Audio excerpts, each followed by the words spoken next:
When you're looking to invest in real estate, one of the most important skills you're going to have to develop is the ability to run numbers.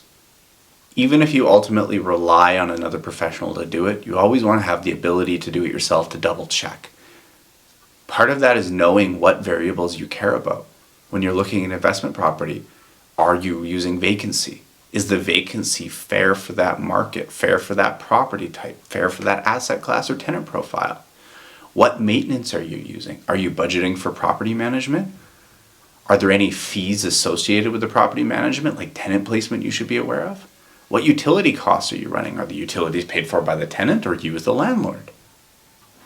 As you run your numbers, they're going to let you narrow down and figure out what the normal for a market is, what a good property is versus a bad property, and to have an accurate lens to figure out, does the property work for you?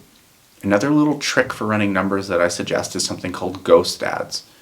Now this is where you take, let's say you're looking at a 2-bedroom condo. You go on Kijiji, Rent Faster, whatever the dominant rental medium is for that market, and you put up an ad. You list the rents that you're hoping to verify. Let's say it's $1,500 for that 2-bedroom condo. You take photos, you put them up on the market for rent, you use your $1,500, and you put an ad out.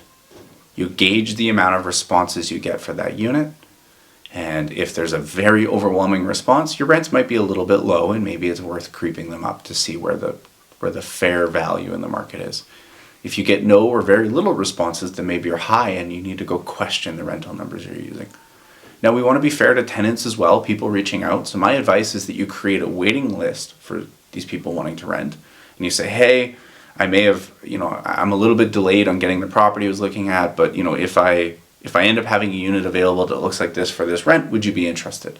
And this can allow you to build up a pool of potential tenants so that when you do have a property, you can sometimes find tenants quicker and faster and avoid vacancies, minimize your costs and downtime. But learn to run numbers, get a good tool to analyze the property, and make sure you're not missing any of the big variables. If you need any tools to analyze, send me a message and I can give you a spreadsheet that lets you break down the numbers, look at your return on investment, principal pay down, cash flow, and it lets you play with all the variables so you can make sure your expenses are realistic and compare condos to townhouses to houses fairly.